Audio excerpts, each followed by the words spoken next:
আমার বড় ভাই একটি ঝামেলা জড়িয়ে জেলখানায় আছেন। তিনি জানতে চেয়েছেন জেলখানায় জুমার নামাজের বিধান কি, জুমার নামাজের সুযোগ না থাকলে তিনি কি করবেন। তো হলো যে আপনার যে ভাই জেলখানায় আছেন বন্দি অবস্থায়, তিনি সেখানে জুমার নামাজের বন্ধ অবস্থা থাকলে জুমার নামাজ পড়বেন, আর যদি জুমার নামাজের কোনো ব্যবস্থা না থাকে তাহলে তিনি জোহরের নামাজ পড়বেন এবং তাতে তিনি দায়মুক্ত হয়ে যাবেন ইনশাআল্লাহ তাআলা।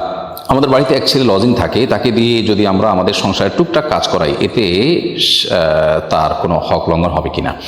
উত্তর হলো সাধারণত লজিং এর যে সিস্টেম আমাদের দেশে প্রচলিত আছে সেটি দুটি। একটি হলো যে আল্লাহর কাছ থেকে সওয়াবের আশায় কোনো শিক্ষার্থীকে মাদ্রাসা বা স্কুলে কোনো শিক্ষার্থীকে নিজের বাসায় রাখা, যেন সে খেয়ে পড়ে এখান থেকে শিক্ষিত হতে পারে। এটা হলো আল্লাহর কাছ থেকে সওয়াবের আশায়। এটা যদি হয়ে থাকে তাহলে সেক্ষেত্রে তাকে দিয়ে যদি আপনি কাজ করান আর খাদ্যের বিনিময়ে, থাকার বিনিময়ে কাজ করান, তাহলে সেক্ষেত্রে সওয়াব আর পাবেন না, আপনার সওয়াবটা থেকে বঞ্চিত হবেন। আর যদি এত ঠুনকো বা হালকা পাতলা কাজ হয় যেটা আসলে সচরাচর পারিশ্রমিক হিসেবে দেখা হয় না, বরং খুবই হালকা পাতলা এবং সেটাকে সেও বা যে কোনো মানুষ থাকলেই সেটাকে করতো, এরকম যদি মনে হয় এবং এটাকে পারিশ্রমিকের মধ্যে ফেলা না যায় বা সচরাচর অন্য সবাই করে টুকটাক কাজ এরকম যদি হয়, তাহলে সেক্ষেত্রে সেটি আপনার সওয়াবে কোনো প্রকার ব্যাঘাত সৃষ্টি করবে না ইনশাআল্লাহ তাআলা। আর যদি লজিংয়ের দ্বিতীয় সিস্টেম হয়ে থাকে, অর্থাৎ সে আপনার সন্তানদেরকে পড়াবে, তার বিনিময়ে আপনি তাকে থাকতে দিবেন এবং তার খাবারের ব্যবস্থা করবেন, তাহলে সেক্ষেত্রে তার বিনিময় তো পরিষ্কার। এরপর অতিরিক্ত যে কাজ করাবেন সেটা তার প্রতি অবশ্যই জুলুম হবে। যদি সেটা যথাযথ আপনার সমাজে যে প্রচলন আছে তার বাইরে হয়, আপনি তার উপরে কাজ চাপিয়ে দেন, তাহলে সেটি অবশ্যই অন্যায় হবে। আর যদি বিষয়টি এমন হয় যে তার কাছে এটা পরিষ্কার যে আপনি তাকে কাজও করাবেন, আবার খাবার থাকার দিবেন এবং বিনিময়ে সন্তানদেরকে পড়াতে হবে, তাহলে এটা পার্ট অফ তার ডিউটি, সে করবে, তাতে অসুবিধা নেই, কিন্তু সেটা ক্লিয়ার থাকতে হবে আগে থেকে। আমার মা নানির একমাত্র মেয়ে। নানির বিচ্ছেদ হলে নানির আরেক জায়গায় বিয়ে হয়, সেখানে নানির কোনো সন্তান হয়নি। আমার প্রশ্ন হলো, নানির সমুদয় সম্পত্তির মালিক কি আমার মা হবে নাকি দ্বিতীয় স্বামীর আত্মীয় স্বজনরাও পাবে?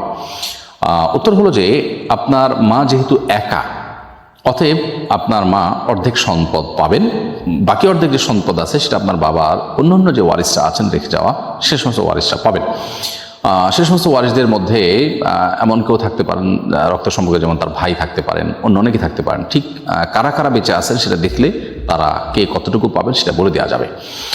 আর যদি অন্য কোনো ওয়ারিস না থাকে তাহলে বাকি অর্ধেক আপনার মা পেয়ে যাবেন। কিন্তু আপনার নানির যে আরেকটি বিয়ে হয়েছে, সেখানে যদি কোনো সন্তান হয়নি, সেখানে সেই স্বামী যদি বেঁচে থাকেন তাহলে তার একটা হিস্সায় সেখানে থাকার সুযোগ আছে। যেহেতু তিনি স্বামী অবস্থায় আপনার নানির মৃত্যু হয়েছে, অর্থাৎ তার বিবাহে থাকা অবস্থায় মৃত্যু হয়েছে, সেহেতু তার একটা হিস্সা থাকবে যদি তিনি বেঁচে থাকেন। আর যদি তিনি আপনার নানির আগে মারা যেয়ে থাকেন এবং সে ঘরে কোনো সন্তান না থাকে, তাহলে আপনার নানির সেই ঘরের কোনো ব্যক্তি কোনো সম্পদ পাওয়ার সুযোগ নেই, কারণ তারা কেউই আপনার নানির রক্ত সম্পর্কে আত্মীয় নন। তো আমি যুক্তরাজ্য প্রবাসী, আমি কেবলা দেখার জন্য একটি অ্যাপ ব্যবহার করি, পরে অন্য একটি অ্যাপ দেখে বুঝেছি আমি গত 3 মাস ভুল দিকে নামাজ পড়েছিলাম। এখন জানতে চাই, গত 3 মাস ভুল অ্যাপের নির্দেশনা যেসব নামাজ পড়েছি সেগুলোকে পুনরায় আদায় করতে হবে? উত্তর হলো যে কোনো এলাকায় আপনি থাকুন না কেন, পৃথিবীর যে কোনো প্রান্তে থাকুন না কেন, অন্যান্য মসজিদগুলো যেদিকে ফিরে সালাত আদায় করে আপনি সেদিকে ফিরে সালাত আদায় করবেন কিবলা নিরূপণের জন্য। এটাই হলো সবচেয়ে গ্রহণযোগ্য এবং শরিয়া সিদ্ধ পন্থা।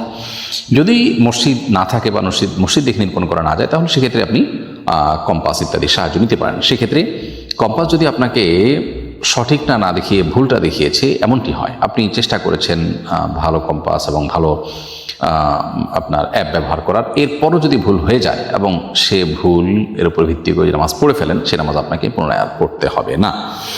বিশেষ করে সেটা যদি অনেক পুরনো হয়ে যায় তাহলে পরবর্তীতে আর সে নামাজ পড়ার কোনো প্রয়োজন নেই, কারণ আপনি আপনার সাধ্য অনুযায়ী চেষ্টা করেছেন।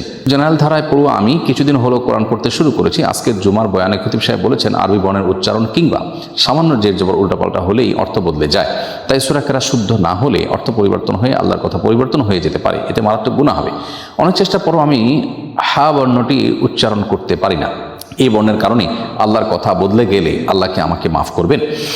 উত্তর হলো যে আমাদের ওলামায়ে কেরাম এবং ইমাম সাহেবদের উচিত মানুষকে খুব বেশি ভীত সন্ত্রস্ত না করে মানুষকে আশাবাদী করার চেষ্টা করা। হ্যাঁ, মানুষ যাতে বিশুদ্ধভাবে কোরআন তেলাওয়াত করে সেটা উদ্বুদ্ধ আমাদের করতে হবে এবং ভুল ভাল তেলাওয়াত যেন না করে সতর্ক করতে হবে, কিন্তু এক্ষেত্রে মাত্রা জ্ঞান থাকতে হবে এবং কোনোভাবে যাতে মানুষ বিতর সন্ত্রস্ত হয়ে না পড়ে, নিরুৎসাহিত হয়ে না যায়, সেটাও আমাদের খেয়াল রাখতে হবে।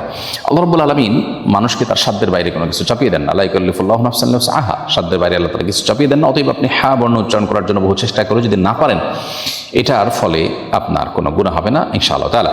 ঠিক একইভাবে কেউ যদি কোরআন তেলাওয়াত করার সময় তিনি শুদ্ধভাবে তেলাওয়াতের জন্য চেষ্টা করেন, ইনশাআল্লাহ দিন আল্লাহর কাছে তিনি সওয়াব পাবেন। এমনকি কেউ যদি খুব স্পিডে তেলাওয়াত করতে না পারেন, শুদ্ধ বিবেচনা করতে গিয়ে অনেক ধীরে ধীরে পড়েন, বেঁধে বেঁধে পড়েন, তাকে ডাবল সওয়াব দেওয়ার কথা কিন্তু হাদিসে আছে। অতএব কোরআন তেলাওয়াত করার চেষ্টা আমাদের করতে হবে। শুদ্ধভাবে তেলাওয়াত করার চেষ্টা থাকলেই আমরা আল্লাহর কাছে দামুক্ত থাকবো ইনশাআল্লাহ।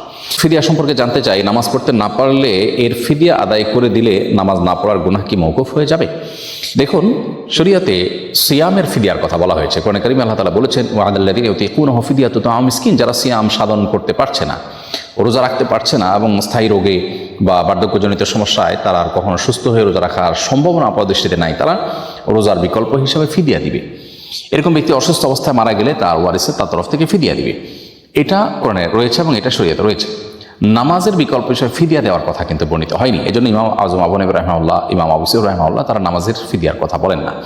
কিন্তু ইমাম মুহাম্মদ রাহিমাহুল্লাহ বলেন যে নামাজ যেহেতু রোজার চাইতে গুরুত্বপূর্ণ, অতএব এখানেও প্রত্যেক নামাজের জন্য একটা করে ফিতরা, একজন করে মিসকিনের খাদ্য দেওয়া, যেটা আমাদের ফিতরাতে দিতে হয় ঈদুল ফিতরের আগে, প্রত্যেক নামাজের জন্য সে পরিমাণ দান করা, খাদ্য দান করা, এটা হলো ফিদিয়া। এটা প্রত্যেক নামাজের জন্য তিনি প্রযোজ্য বলেন এবং এটি সিয়ামের সাথে কিয়াস বা তুলনা করে বলেন।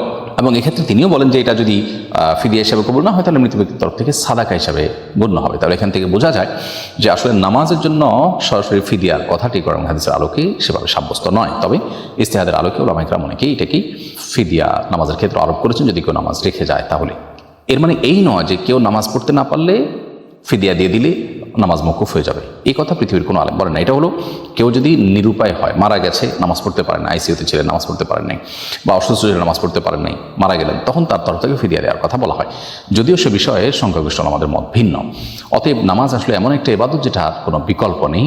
দাঁড়িয়ে না পারলে বসে, বসে না পারলে শুয়ে, এমনকি আপনি রুকু সিজদার নিয়ত করে করে একটু হালকা মাথা ঝুঁকিয়ে ঝুঁকিয়ে শুয়ে শুয়ে আপনি নামাজ পড়তে পারেন। তারপর আপনাকে নামাজ পড়তে হবে যতক্ষণ সেন্স আছে। আর যদি আপনি অসুস্থ হয়ে সেন্সলেস হয়ে সে অবস্থায় মৃত্যুবরণ করেন তাহলে সেক্ষেত্রে সেই সময় নামাজ আপনার আল্লাহ তাআলার কাছে সেটার জন্য কোনো দায় আপনার থাকবে না। আস সুন্নাহ ফাউন্ডেশন, উম্মার সাথে সুন্নাহর সাথে।